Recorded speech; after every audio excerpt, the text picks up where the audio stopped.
27 जुलाई को प्रधानमंत्री नरेंद्र मोदी की अध्यक्षता में हुई नीति आयोग की बैठक में सीएम योगी ने राज्य के कानून व्यवस्था की जमकर तारीफ की। सीएम योगी ने कहा, महिलाओं और लड़कियों के कल्याण के लिए विशेष काम किए जा रहे हैं। यही बात सीएम योगी ने यूपी मानसून सत्र के दौरान दोहराई। सीएम योगी ने कहा कि यह समय पर कार्रवाई का नतीजा है और अपराधों में कमी आई है। ये प्रोसिक्यूशन को फास्ट करने, समय पे चार्जशीट दाखिल करने का परिणाम है।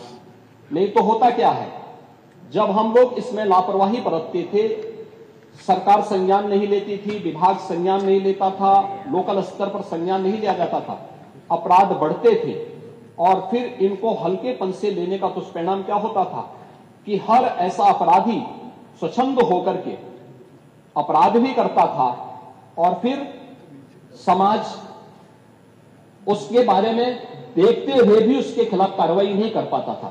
लेकिन आज अपराधी के मन में भय है और उस भय का परिणाम आज हम सबके सामने देखने को मिल रहा है कि उत्तर प्रदेश का जो ई प्रोसिक्यूशन पोर्टल है वो देश के अंदर नंबर 1 पर है और उत्तर प्रदेश इस मामले में ऐसे अपराधियों को सजा दिलाने के लिए, महिला संबंधी अपराधियों को, जो भी ऐसे अपराधी हैं उनको सजा दिलाने में उत्तर प्रदेश देश के अग्रणी राज्यों में।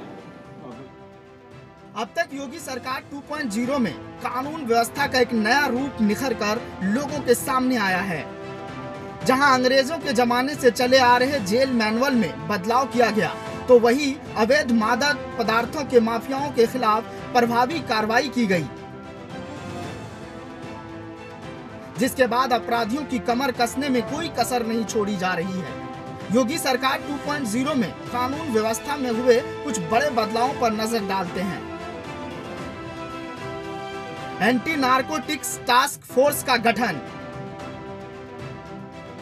प्रदेश में Uttar Pradesh special security force का गठन, प्रदेश में 3195 एंटी रोमियो स्क्वाड गठित, अवैध ड्रग्स, अवैध मादक पदार्थों के माफियाओं के खिलाफ कार्रवाई, 2310 ड्रग माफियाओं में 40 करोड़ के नशीले पदार्थ जब्त, 62 माफियाओं के 896 सदस्यों के खिलाफ कार्रवाई, अपराधी गैंग के 431 सदस्यों की गिरफ्तारी, 178 सदस्यों के खिलाफ गुंडा एक्ट की कार्रवाई, 884 के खिलाफ गैंगस्टर एक्ट की कार्रवाई, 795 अपराधियों के खिलाफ एनएसए की कार्रवाई, महिलाओं के खिलाफ अपराधों में सजा दिलाने में यूपी देश में टॉप पर, माफिया अपराधियों की अवैध 21.69 अरब की संपत्तियां जब्त, 68,784 अतिक्रमित स्थलों को मुक्त कराया गया, 76,196 अवैध पार्किंग स्थलों को मुक्त कराया गया, धार्मिक स्थलों से 75,190 लाउड स्पीकर हटाए गए। योगी सरकार के ये वो एक्शन है जो दूसरे कार्यकाल की शुरुआत के 6 महीनों में ही सामने आ गए थे। लगातार अपराध पर नकेल कसती योगी सरकार इस वक्त देश के तमाम राज्यों के खिलाफ एक सबब बन रही है। कई राज्यों के मुख्यमंत्री भी अपने राज्यों में योगी मॉडल को फॉलो करने लगे हैं। उत्तर प्रदेश के मुख्यमंत्री योगी आदित्यनाथ की समर्थकों और विरोधियों के बीच अलग अलग छवि है। समर्थक कहते हैं कि उनकी सख्त नीतियों से राज्य में अपराध पर लगाम लगी है और कानून व्यवस्था बेहतर हुई है। विरोधियों का कहना है कि ऐसे मामलों में इंसाफ अदालतों को ही करना चाहिए। वे एनकाउंटर, बुलडोजर नीतियों पर सवाल उठाते हैं। इसी तरह योगी यह कहने में संकोच नहीं करते कि अयोध्या में राम मंदिर बन गया है, लेकिन काशी, मथुरा इंतजार में है। वही विपक्षियों के लिए वह कट्टर हिंदुत्व का ऐसा चेहरा है जो अन्य धर्मों के लोगों पर ध्यान नहीं देते। योगी विपक्षियों के इन आरोपों को खारिज करते हैं। उत्तर प्रदेश में योगी सरकार 2.0 की वापसी के बाद से ही अपराधियों में खौफ दिखने लगा था। 10 मार्च को सत्ता में वापस आने के 15 दिन के अंदर कम से कम 50 अपराधियों ने आत्मसमर्पण कर दिया था।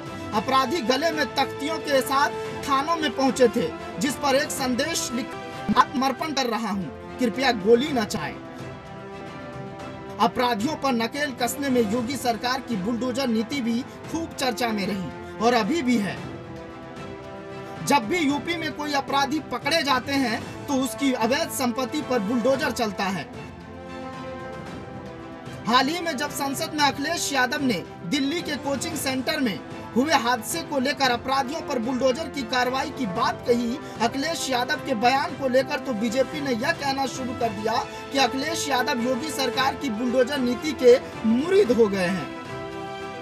ये केवल एक विषय नहीं है इलीगल बिल्डिंग। हम तो यूपी से अध्यक्ष जी देख रहे हैं, जहां इलीगल बिल्डिंग बनती है वहां बुलडोजर चलता है। क्या ये सरकार बुलडोजर चलाएगी कि नहीं चलाएगी? यूपी में योगी सरकार का दावा है कि माफिया से लेकर अतिक्रमण, महिला सुरक्षा से जुड़े अपराधों में प्रदेश के ग्राफ में कमी आ रही है। इतना ही नहीं, देश में यूपी ऐसे मामलों की दर कम करने वाला पहला राज्य बन रहा है। विकास के साथ साथ यूपी की एक नई पहचान बन रही है। ब्यूरो रिपोर्ट, जनतंत्र टीवी।